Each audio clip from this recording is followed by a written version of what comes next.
Okay, चलिए शुरू करते हैं। तो प्रेजेंट वैल्यू हम लोग कर रहे हैं।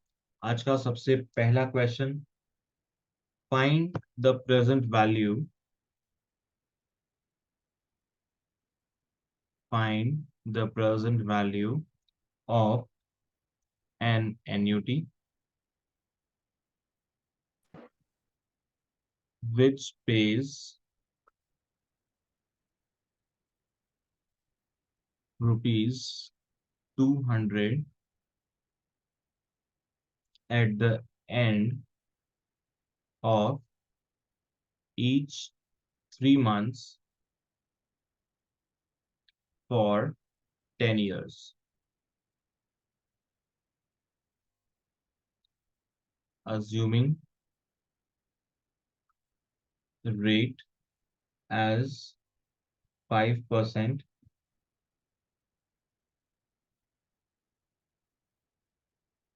converted quarterly.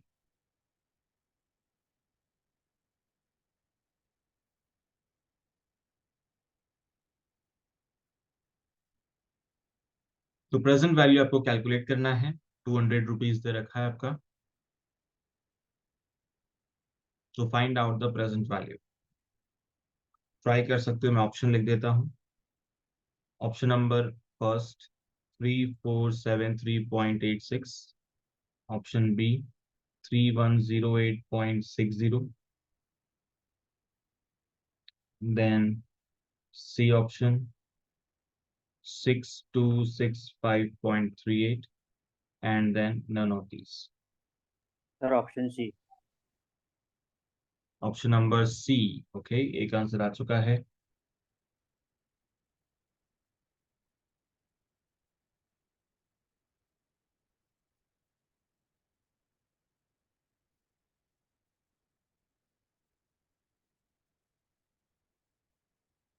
चलिए बाकी सब भी एक बार आंसर कैलकुलेट कर लें। क्वार्टरली गिवन है तो आपको रेट एंड टाइम इनको चेंज करना होता है। एन कितना हो जाएगा आपका? 10 × 4, 40 क्वार्टर्स।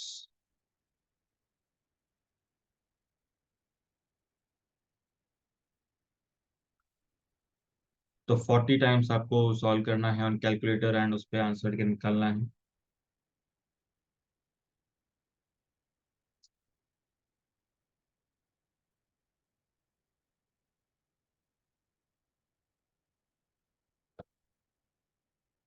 आगे बाकी सबका आंसर नहीं सर। नहीं आया। No sir. आ गया option C. Option C, yes. Kanan आपका भी आ गया। Yes, sir, option C. Okay, तो option number C is the perfect answer. तो एन आपको कन्वर्ट करना था, आई आपको कन्वर्ट करना था, and then simply formula put करना है। और ट्रिक बेसिकली वही है जो हमने कल समझी थी। 1/1 + i प्रेस इक्वल टू करके एंड लास्ट में मल्टीप्लाई बाय 200, उससे आपका आ जाएगा प्रेजेंट वैल्यू। सर वो एनयूटी के लिए सेम, मतलब एनयूटी में वही वाला फॉर्मूला लगता है। प्रेजेंट वैल्यू ऑफ एन्युटी में कल जो हमने किया था वही कॉन्सेप्ट है अभी तक। आज मैंने नया कुछ भी नहीं कराया। ये एग्जैक्टली exactly कल वाला ही आपका पॉइंट है। बस यहाँ पे क्वार्टरली दिया हुआ है, तो क्वार्टरली दिया हुआ है तो एन एंड आई को आप कन्वर्ट कर लोगे। उसके बाद कल वाली ट्रिक 1/1 + i, और फिर इक्वल टू करते करते लास्ट में GT मल्टीप्लाई बाय 200, आंसर आ जाएगा। सेम कल वाला सर फॉर्मेट। यार 3 मंथ्स खाली कंफ्यूज करने के लिए दिया है, क्वार्टरली ऐसा। यस, 3 मंथ्स क्वार्टरली का दिया था मतलब हो गया 3 मंथ। Quarterly, exactly. तो कई बार क्वेश्चन अपनी लैंग्वेज को चेंज कर देगा। क्वार्टर मतलब 3 मंथ्स, तो हमें 3 मंथ्स का मतलब वही समझना है कि yes it is the quarter, कि हर 3 महीने के बाद में 200 रुपीज जो है वो पे हो रहा है। ओके, चलिए अभी आते हैं हमारे आज के नए क्वेश्चन पे। अब क्वेश्चन कह रहा है, ए बोरोज ₹5 लाख, 5 लाख रुपए बोरो किए हैं, okay, to buy a house. उसको बाय करना है एक house. Now the person pays installment for 20 years। Installment वो पे कर रहा है for 20 years। Rate is 10% per annum। Find out EMI। EMI calculate करनी है आपको।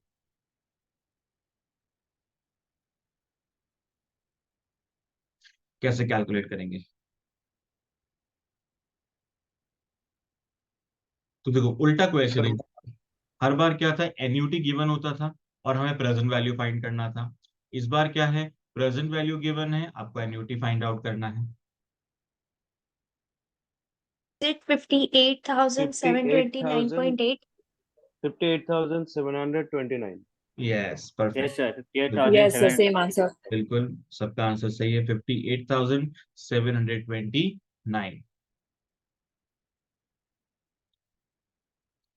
तो सिंपली क्या करना था इस बार आपको, 1/1 इक्वल टू प्रेस कर लो, कितनी बार, 20 times।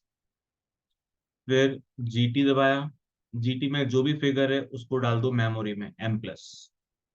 फिर क्या करना है आपको, 5 lakh divided by MRC press equal to, आ जाएगा आपका आंसर। तो हर बार हम क्या कर रहे थे, उस GT को मल्टीप्लाई कर रहे थे एन्यूटी से। इस बार उल्टा करना है, एन्यूटी से मल्टीप्लाई नहीं करना, बिकॉज एन्यूटी तो है नहीं, वो फाइंड करना है। तो इधर मल्टीप्लाई होता है तो अपोजिट में जाके ऑफकोर्स क्या होता है, डिवाइड। तो present value divided by that total, आपको मिल जाएगा एन्यूटी।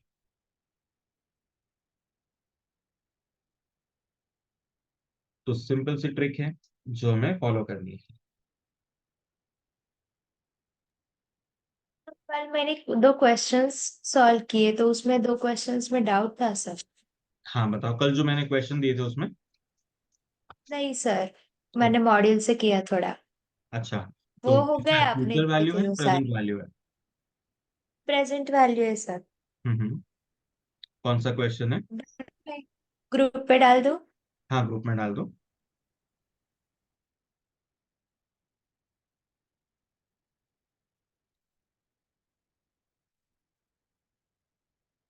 एग्जाम्पल या एक्सरसाइज है? एक्सरसाइज है सर। एक्सरसाइज 4। 4C का 11th क्वेश्चन। 4C का 11। चेक कर लो, ये वाला ही है क्या? Yes sir. ओके। तो क्वेश्चन नंबर 11 ये क्या कह रहा है, person invest ₹500 at the end of each year. And है तो ये कौन सा हुआ, एन्यूटी रेगुलर है या ड्यू है? Regular. Regular. Regular regular. Regular है ना, क्योंकि एंड है। Regular. With a bank which pays interest at the rate of 10% per annum, compound interest का सिस्टम अप्लाई होता है। तो रेट आ गई 10%, ₹500 क्या है, एन्यूटी है, क्योंकि वो हर साल ईयर एंड में इतना पे कर रहा है। Amount standing to his credit, okay ये निकालना है। अब यहाँ पे क्वेश्चन में एक ट्विस्ट है। क्या ट्विस्ट है, इस आगे की लाइन को पढ़ो। Amount standing to his credit 1 year after he has made his yearly investment for the 12th time। मतलब पहले आपने 12 years का कैलकुलेट किया, उसके 1 साल बाद कितना अमाउंट होगा वो आपको कैलकुलेट करना है। तो जैसे लेट से आपके पास 12 years के बाद अमाउंट आता है 11,000। अब आपको क्वेश्चन कह रहा है इसके भी 1 साल बाद, तो +10% कर दो इसमें, तो कितना आएगा, 12,100। तो इसी तरह से जो आपका फिगर आएगा 12th ईयर में, उसमें आप +10% कर दो, you will get the exact answer. अभी एक ओके बार सर। सॉल्व करके आ गया आंसर अभी? हाँ सर, आ गया। ओके। तो उस क्वेश्चन में कई बार ऐसे छोटे छोटे ट्विस्ट कहीं पर भी आ सकते हैं, तो हमें एक एक वर्ड पढ़ना इंपॉर्टेंट है। और कौन सर, सा? और एडिशनल क्वेश्चन बैंक था उसका 5th वन।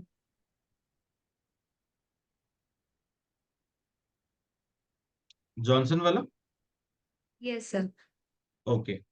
हाँ, ये वाला बहुत अच्छा क्वेश्चन है। ये वैसे हम एडिशनल के कुछ क्वेश्चन लेंगे, एक साथ ले लेंगे उस वक्त, क्योंकि ये मुझे पता है थोड़ा डिफरेंट है, ये मुझे अलग तरीके से उसको कराने पड़ेंगे। तो ये अपन याद रखना, ये चैप्टर फिनिश हो जाएगा, फिर लास्ट में इसके हम एक्स्ट्रा क्वेश्चन यहाँ से करेंगे।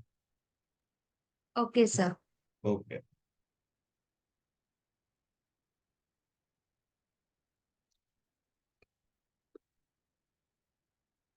चलो, ये हो गया आपका। अभी नेक्स्ट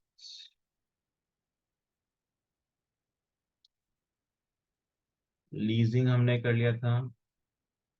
हाँ, अब नेक्स्ट एक क्वेश्चन है। A man purchase a house valued at ₹3 lakh. House का value 3 lakh. He paid 2 lakh at the time of purchase. तो 2 लाख इसने क्या कर लिए, पे कर दिए। तो बैलेंस कितना बचा? 1 लाख। 1 लाख। 3 लाख में से 2 लाख गए, 1 लाख बच गया।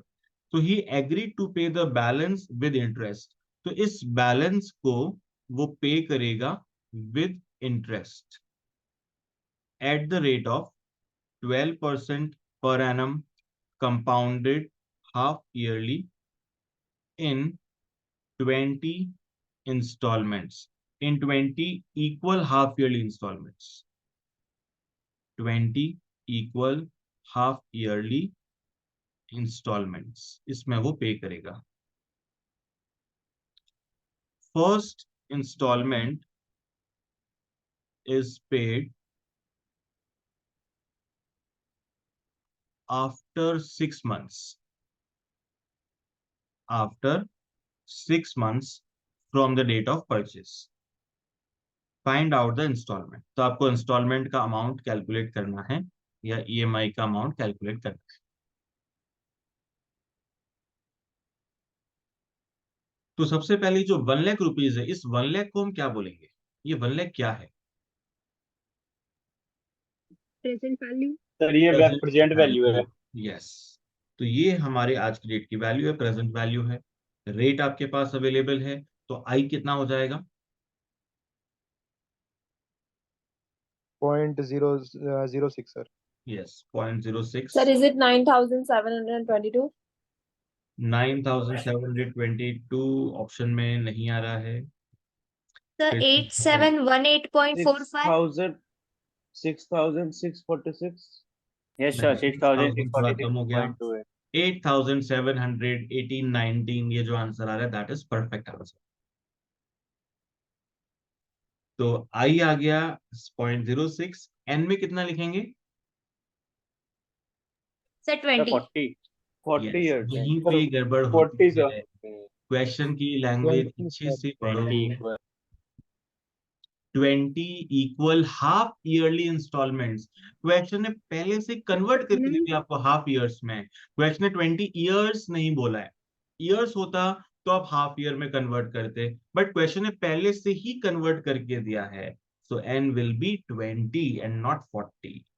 तो बस यही मिस्टेक हो जाती है। अब करेक्ट वैल्यूज आ गई है। अब तो सिर्फ क्या करना है, कुछ बटन दबाए और आंसर आ जाएगा आपके पास। तो निकाल हाँ लो सर, एक। 8,718। यस, 718। परफेक्ट। 8718।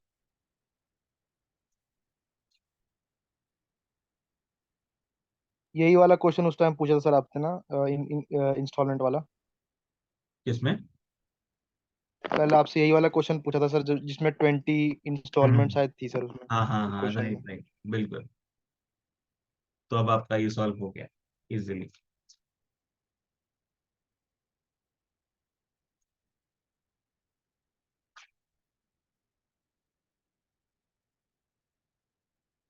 अब नेक्स्ट आता है बॉन्ड कैलकुलेशन।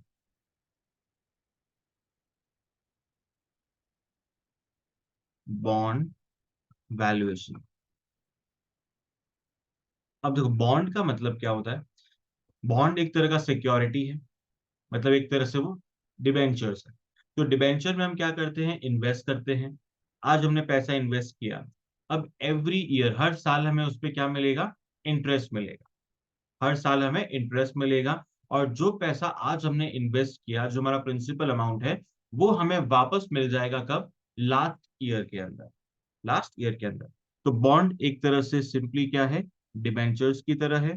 तो इनिशियली हर साल हमें क्या मिलेगा, अगर मान लो 3 साल का बॉन्ड है तो फर्स्ट ईयर इंटरेस्ट मिलेगा, सेकेंड ईयर भी इंटरेस्ट मिलेगा, थर्ड ईयर भी इंटरेस्ट मिलेगा, लेकिन थर्ड ईयर के अंदर हमें प्रिंसिपल भी वापस मिल जाएगा अगर आपका टाइम पीरियड 3 इयर्स है तो लास्ट ईयर जो होगा उसमें आपको अपना प्रिंसिपल वापस मिल जाएगा। तो हमें क्या करना है, इसका वैल्यूएशन कैलकुलेट करना है। कब, आज कैलकुलेट करना है, मतलब हमें इसका प्रेजेंट वैल्यू फाइंड आउट करना है। That means present value of bond आपको कैलकुलेट करना है। तो कैसे होता है, अब इसको समझ लेते हैं। सो मान लेते हैं value of bond, value of bond is ₹1000। ये है par value basically. Par value का मतलब पता है ना, यस सर। क्या होता है? Yes sir. सर जो फेस वैल्यू होती है उसी की इज इक्वल टू होती है पार वैल्यू। हाँ, पार फेस वैल्यू या वैल्यू। फेस वैल्यू का मतलब वही है। तो इसके ऊपर क्या कैलकुलेशन होती है, कोई भी इंटरेस्ट या डिविडेंड निकलता है वो ऑलवेज पार वैल्यू के ऊपर हमें कैलकुलेट करना होता है। तो हमने लिखा rate of interest, rate of interest is 8%, ठीक है, 8% per annum. Required rate of return, required rate of return ये है आपका 10%। तो फाइंड आउट कि हमें बॉन्ड कितने में परचेज करना चाहिए जिससे आपको 10% का रिटर्न मिल जाए। अब देखो, बॉन्ड जब हम खरीद रहे हैं तो इंटरेस्ट तो मिल रहा है 8%, लेकिन हम क्या चाहते हैं, हमारा टोटल रिटर्न 10% हो। ये कैसे पॉसिबल है, इंटरेस्ट तो 8 ही मिल रहा है, तो हमें 10% का फायदा कैसे होगा? कोई तरीका है ऐसा? इंटरेस्ट 8% मिल रहा है बट फायदा हमें 10% का चाहिए, कैसे पॉसिबल है? So by compounding. Hmm, Compounding. Compounding no, और कुछ? सर सर बॉन्ड डिविडेंड की और ओरिजिनल समथिंग। वैल्यू से कम पे खरीदे तो। हाँ, अगर हम उस बॉन्ड को कम प्राइस में परचेज कर ले, 1000 रुपए उसकी वैल्यू है, हमने उसको 950 में ही खरीद लिया, तो अगर कम प्राइस में खरीदेंगे तो वहां से थोड़ा और बेनिफिट मिल जाएगा, वहां से कुछ परसेंटेज बेनिफिट मिला, 8% हमें इंटरेस्ट मिल गया, टोटल हमें 10% का रिटर्न चाहिए। तो अब क्वेश्चन यही पूछ रहा है कि हम कितने में खरीदें कि आपको ओवरऑल रिटर्न 10% का मिल जाए। दिस इज द क्वेश्चन, ठीक है। अब आपका time period, time period let's say आपको दिया हुआ है 3 इयर्स।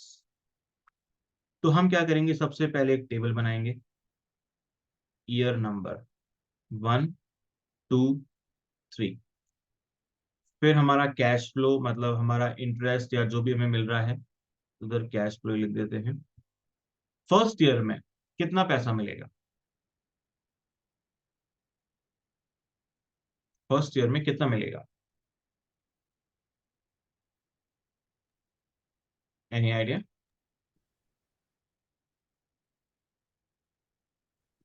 बॉन्ड 1000 रुपए का है, सर फर्स्ट ईयर इंटरेस्ट में 80 हमें उसका मिलेगा। इंटरेस्ट मिलेगा, तो 1000 का 8%, 80 रुपीज। 80 रुपीज।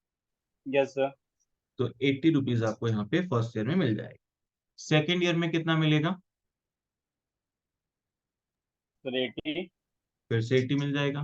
थर्ड ईयर में सर सेम 80। सेम 80, लेकिन साथ में प्रिंसिपल भी मिल जाएगा। तो हम चाहें तो 80 1080. और फिर उसके बाद 1000 अलग भी लिख सकते हो, और साथ लिखना चाहो तो साथ भी लिख सकते हो, डजेंट मैटर। अभी आपको क्या चाहिए, प्रेजेंट वैल्यू फैक्टर। तो प्रेजेंट वैल्यू फैक्टर हम किस रेट से निकालेंगे, 8% या 10%? 10%. 10%, जो हमारा रिक्वायर्ड रेट ऑफ रिटर्न है। इसको हम बेसिकली और क्या बोलते हैं, डिस्काउंटिंग रेट भी बोलते हैं। कभी कोई भी क्वेश्चन वर्ड यूज लेगा डिस्काउंट रेट, तो इसको डिस्काउंट रेट भी कह सकते हैं। तो ये हमारा रिक्वायर्ड रेट ऑफ रिटर्न है, इससे ही हमें पीवीएफ निकालना है। तो 1 डिवाइडेड बाय 1.1 0.9090, फिर नेक्स्ट का 0.8264, फिर नेक्स्ट का 0.7513, और फिर लास्ट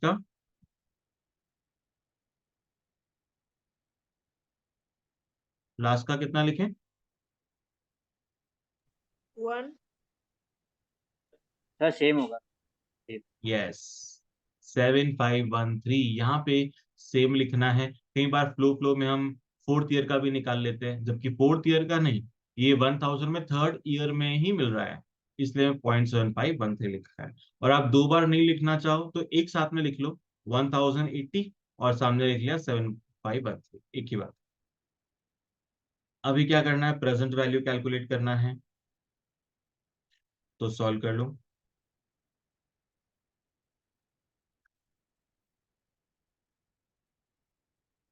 198.936 कितना? 198.936। पक्का?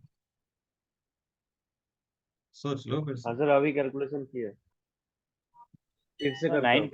950.104 950.6। 104। तो आंसर 950.6 ये आएगा, 198 नहीं आएगा, क्योंकि लास्ट वाला आपका 1000 भी है, तो 1000 को भी कैलकुलेट करेंगे तो आपका ये आंसर आएगा। अब देखो ये सर एक पूरी की कॉन्सेप्ट एक बार पूरी चीज, वापस बताना, क्या कह रहे हो? कौन एक सा बार ये point? हाँ सर, कॉन्सेप्ट आप रिपीट। 1000 कैलकुलेट नहीं किया। हाँ, इसीलिए। तो कैलकुलेशन तो समझ आ गई सर, एक बार कॉन्सेप्ट क्या था एक बार थोड़ा सा हाँ, फास्टली थोड़ा बता सकते हो? तो कॉन्सेप्ट अब क्या है, बॉन्ड वैल्यूएशन का मतलब ये डिबेंचर है। डिबेंचर में जब आप इन्वेस्ट करते हो तो हर साल क्या मिलेगा, इंटरेस्ट मिलेगा। लास्ट ईयर में आपको इंटरेस्ट के साथ में प्रिंसिपल भी मिलेगा। तो इस क्वेश्चन के अंदर आपके पास पार वैल्यू थी बॉन्ड की, उसके ऊपर रेट ऑफ इंटरेस्ट था 8%, तो 1000 का 8% 80 रुपीज, ये हर साल आपको इंटरेस्ट मिल गया। फिर 1000 रुपीज जो आपका प्रिंसिपल अमाउंट था, पार वैल्यू थी, वो लास्ट में थर्ड ईयर में वापस मिल गया। अब इन सब का हमें निकालना है प्रेजेंट वैल्यू। तो जो कल हमने पूरा कॉन्सेप्ट किया था प्रेजेंट वैल्यू का, बस वही सेम हमने अप्लाई किया है एट द रेट ऑफ 10%। 10% के अकॉर्डिंग किया, फिर क्या किया आपने, मल्टीप्लाई कर लिया दोनों को, और फाइनली आपका निकल गया प्रेजेंट वैल्यू। अब सर आप ये इसलिए हम्म हम्म, सर क्या कहें? इसलिए चेक करने के लिए कि हम लोग इन्वेस्टमेंट करेंगे तो मतलब उतना रिकवर हो पाएगा। हाँ, मतलब हमें किस प्राइस में इन्वेस्ट करना चाहिए कि अगर हमें 10% रिटर्न मिल जाए। जैसे आपके माइंड में है रेट ऑफ इंटरेस्ट तो 8% है, बट मेरे को तो 10% का रिटर्न चाहिए, तो आपने रिवर्स कैलकुलेशन करके निकाल लिया, अच्छा 950 में अगर बॉन्ड मिल रहा है तो मेरा काम हो जाएगा, मुझे 10% रिटर्न मिल जाएगा। इससे सस्ता मिल रहा है तो अच्छी बात है, इससे ऊपर मिल रहा है तो फिर हम शायद बाय नहीं करें, क्योंकि हमें 10% का रिटर्न तो चाहिए ही चाहिए। Okay sir. अब देखो ये सारी कैलकुलेशन आप बिना लिखे कर सकते हो कंप्लीटली ऑन द कैलकुलेटर। यहाँ पे अभी हमने समझने के लिए टेबल बनाई है, लेकिन आगे जाके जब आपकी प्रैक्टिस हो जाएगी थोड़ी, उसके बाद आप इसको पूरा के पूरा ऑन कैलकुलेटर कर सकते हो। तो कैसे करना है, स्टार्टिंग के 3 इयर्स में तो अमाउंट हमेशा सेम है, तो आप वही कॉन्सेप्ट लगाओगे, 1/1.1 इक्वल टू 3 बार 1 2 3, जीटी प्रेस किया, मल्टीप्लाई बाय 80, और उसको कहाँ डाल दिया, मेमोरी में। ये हो गया इंटरेस्ट का कैलकुलेशन। फिर आपने वापस से क्या किया, 1/1.1 इक्वल टू इस बार जीटी नहीं दबाना, इस बार थर्ड ईयर के फिगर से मल्टीप्लाई करना है। तो थर्ड इक्वल टू दबाने के बाद सिंपली मल्टीप्लाई बाय 1000, और उसको भी आपने डाल दिया मेमोरी में। फिर आप जैसे ही एमआरसी बटन प्रेस करोगे, आंसर आपकी स्क्रीन पे होगा। तो ये आपका बॉन्ड वैल्यूएशन का सिंपल सा तरीका है, जो आप कंप्लीटली ऑन कैलकुलेटर सॉल्व कर सकते हो। तो एक क्वेश्चन देता हूं, अभी अभी वो ट्राई करके देखो। यहाँ पे पैटर्न से यहाँ पे 2 बार हमने एम प्लस ऐड करा है, 2 बार एम प्लस प्रेस करा है, तो बिल्कुल, एमआरसी करने पे दोनों का ऐड होकर ही आएगा वैल्यू। ऐड होके ही बाहर आएगा, एग्जैक्टली। ओके। तो ये M प्लस का मेन फायदा बेनिफिट है। अगर इसमें 3 टाइम्स करे या 4 टाइम्स करे, MRC प्रेस करने के बाद वही सेम आएगा ऐड करने का? हाँ, मतलब जितनी बार भी आपने M प्लस किया उतनी बार वो चीज ऐड हो जाएगी और उसका टोटल आपको मिलेगा MRC में। MRC का मतलब है ओके। Memory recall. तो आपने जितना भी मेमोरी में प्लस करते गए उतना आपको मेमोरी के अंदर मिल जाएगा, रिकॉल करते ही मिल जाएगा। अगर आपको कोई चीज हटानी होती है तो आप M माइनस कर दो तो वो माइनस कर देगा, जोड़नी होती है तो M प्लस कर दो वो ऐड कर लेगा, और फाइनल रिजल्ट आपको हमेशा MRC दे देगा। Okay sir. तो फिर से करते हैं। Par value of bond is ₹1000। फिर rate of interest is 10%. Then RRR is 12%. Find out present value of the bond या purchase price of the bond.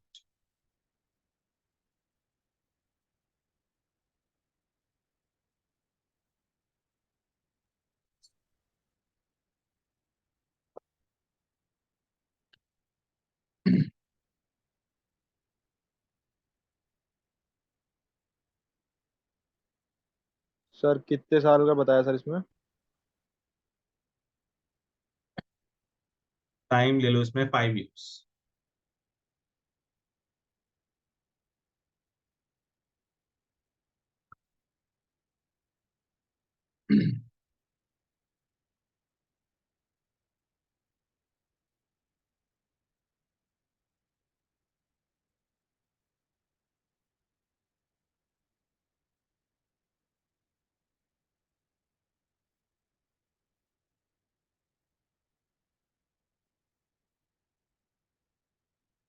आया आंसर किसी का?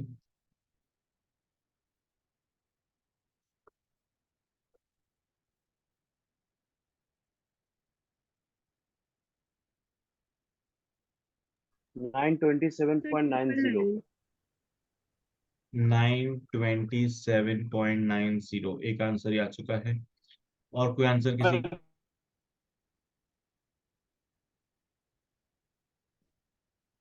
1000 क्या कह रहे हो कानन?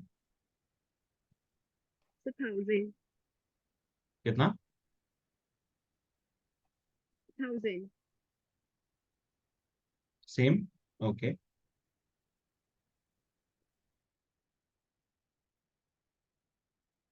बाकी सबका basmati Sir, I'm sir getting 1000. 97। 1000। Yes, sir.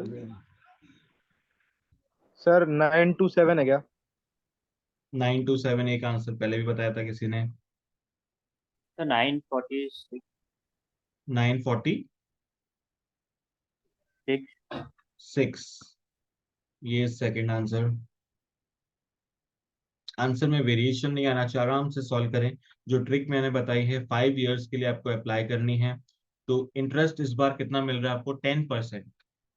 गलती से कोई 80 ना ले ले। 10% मतलब 100। तो first year, second year, third, fourth, fifth, इन सब में आपको मिलेगा ₹100। एंड फिफ्थ ईयर में तो आपको 927 ही आ रहा है। यस, तो 927 आपका करेक्ट रिजल्ट है। तो फिफ्थ ईयर में आपको प्रिंसिपल भी मिलेगा। प्रेजेंट वैल्यू फैक्टर आपको लगाना है @12% और फिर सॉल्व करना है।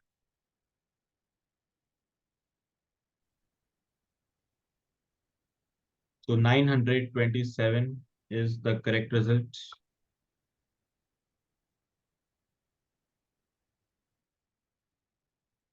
तो बस कैलकुलेशन की आपको थोड़ी प्रैक्टिस करनी रहेगी ऑन कैलकुलेटर, कैसे हम उसको थोड़ा स्पीड अप कर सकें बिना एरर के, एक बार में हमारा रिजल्ट आ जाए। ये थोड़ी कोशिश करनी जरूरी है। सर आप एक बता सकते हो 927 कैसा है मेरा? देखो, सबसे पहले आपने किया होगा 1 डिवाइडेड बाय 1.12। अगर किसी के 1000 आया, उसने क्या किया होगा, 1/1.10 कर लिया होगा, तो आपका 1000 आ रहा है। 1000 तभी आएगा जब rate of interest and required rate of return दोनों सेम हो, तभी वो 1000 आएगा, अदरवाइज 1000 आ नहीं सकता। तो हमने क्या किया, 1/1.12 इक्वल टू प्रेस करना है कितनी बार, 5 टाइम्स। फिर प्रेस करो GT मल्टीप्लाई बाय 100 और इसको कहाँ डाल दिया, मेमोरी में। फिर सेम वापस 1/1.12 इक्वल टू 5 टाइम्स। इस बार GT प्रेस नहीं करना है, सीधा मल्टीप्लाई बाय 1000 M प्लस। अभी क्या प्रेस करोगे, MRC, तो आपका रिजल्ट आ जाएगा ऑन स्क्रीन। आ रहा है?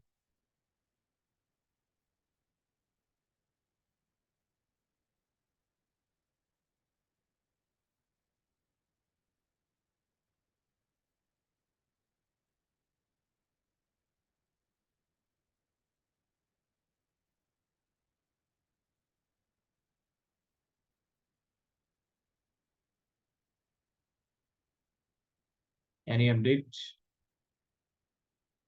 यस सर, आ गया। हाँ सर, आ रहा है। आ रहा है, ओके।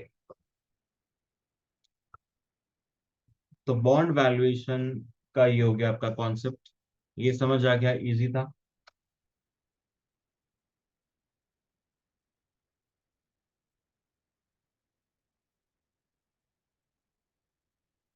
सर, यहाँ पे हमने जो लास्ट में अमाउंट से मल्टीप्लाई कराया 1000 से, वहां पे हमने ग्रॉस टोटल क्यों नहीं कराया? क्योंकि GT का मतलब होता है कि आपको सारे 5 इयर्स के फिगर लेने हैं, तो आपको 100 एवरी ईयर मिल रहा था, जबकि 1000 एवरी ईयर नहीं मिल रहा है, 5th ईयर में मिल रहा है। तो जिस ईयर में मिलेगा ओनली उस फैक्टर से ही आप मल्टीप्लाई करोगे। जैसे 100 आपको एवरी ईयर मिल रहा है, तो इसलिए इन 100 को आपने उस GT के अंदर ले लिया, टोटल के अंदर ले लिया और फिर मल्टीप्लाई किया। जबकि 1000 आपको ओनली 5th ईयर में ही मिल रहा है, तो इसलिए आपको 5th ईयर के फिगर से ही मल्टीप्लाई करना। Okay, okay.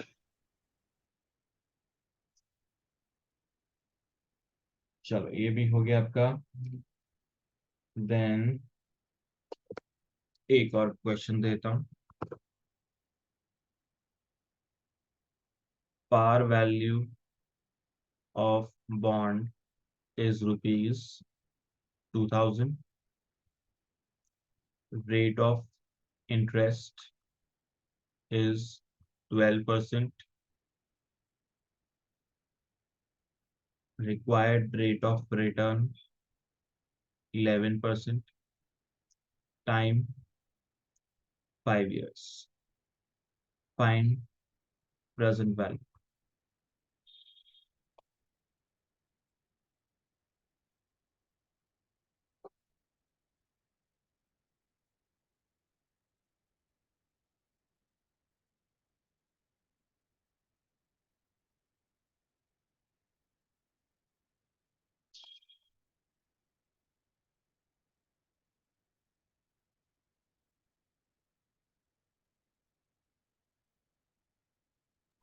Sir 2073.9।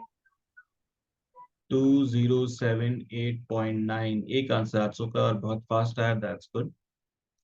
Sir 73737 to 2073.91। 2073.9, okay.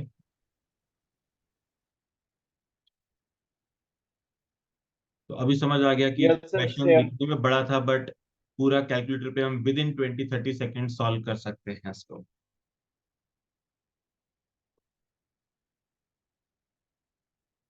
Yes sir. सही सही है 2073.9 वाला।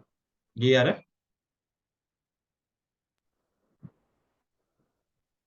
क्या कह रहे हो अंश? सर ये वाला आंसर सही है, टू जीरो सेवन थ्री बिल्कुल पॉइंट सबके नाइन आ रहा है ये, आपके नहीं आ रहा? नहीं सर। कितना आ रहा है?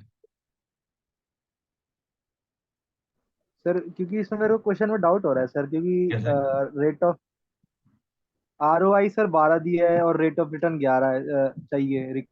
हाँ, तो कभी कभी ऐसा भी होता है। ऐसा कई बार क्यों हो जाता है? क्योंकि हम बॉन्ड, जैसे गवर्नमेंट क्या करती है, बॉन्ड इशू करती है, तो इशू बॉन्ड जो है वो बहुत लंबे टाइम के लिए करती है, 10 साल, 15 साल, 20 साल। अब जैसे मान लो अभी 10 साल पहले इशू हो चुके हैं और अभी उसकी लाइफ 10 साल और है। अब मेरे को तो आज इन्वेस्ट करना है बॉन्ड के अंदर, तो मार्केट में क्या होता है, ऐसे बॉन्ड्स सेल होते हैं। तो अगर आपके पास मान लो 10 साल पुराना बॉन्ड है और आपको वो सेल करना है, तो आप क्या सेल करोगे, उसको थोड़ा सा हायर प्राइस में सेल करोगे। इंटरेस्ट की रेट तो कितनी उस पर 12%, लेकिन क्योंकि आप हायर प्राइस पे सेल करोगे, क्योंकि इन बिटवीन ये ट्रांजेक्शन हो रहा है, तो मैं अपनी तरफ से क्या देखूंगा कि मेरे को 11% का रिटर्न मिल रहा है कि नहीं मिल रहा है, क्योंकि मैं 11 में भी खुश हूँ, क्योंकि 11 का रिटर्न आज की डेट में कहीं और नहीं मिल रहा है। तो बॉन्ड का रेट ओरिजिनल 12% है, बट मेरे को 11 का भी फायदा हो रहा है, दैट इज ओके, क्योंकि मुझे बैंक में, पोस्ट ऑफिस में, सब जगह मान लो 10% या उससे कम ही मिल रहा है। यहाँ अगर 11 मिल रहा है तो मेरे लिए सही है। तो इसलिए ऐसी सिचुएशंस भी बनती हैं प्रैक्टिकली। तो इसलिए मैंने यही सिचुएशन का इक्वेशन यहाँ पे डाला है, ताकि एग्जाम में ऐसा कंफ्यूजन नहीं है कि पार वैल्यू से तो हमेशा आंसर कम आता था, या अभी ज्यादा आ रहा है, तो क्या ये सही है या नहीं है। तो ऐसी दिक्कत बाद में नहीं आए, इसलिए मैंने ये एग्जाम्पल पहले ही क्रिएट कर दिया। ओके। सर अगर रिक्वायर्ड रेट ऑफ रिटर्न हमेशा अगर रेट ऑफ इंटरेस्ट से कम आएगा तो bond value like bond par value से ज्यादा ही आएगा। ज्यादा ही आएगा, एग्जैक्टली।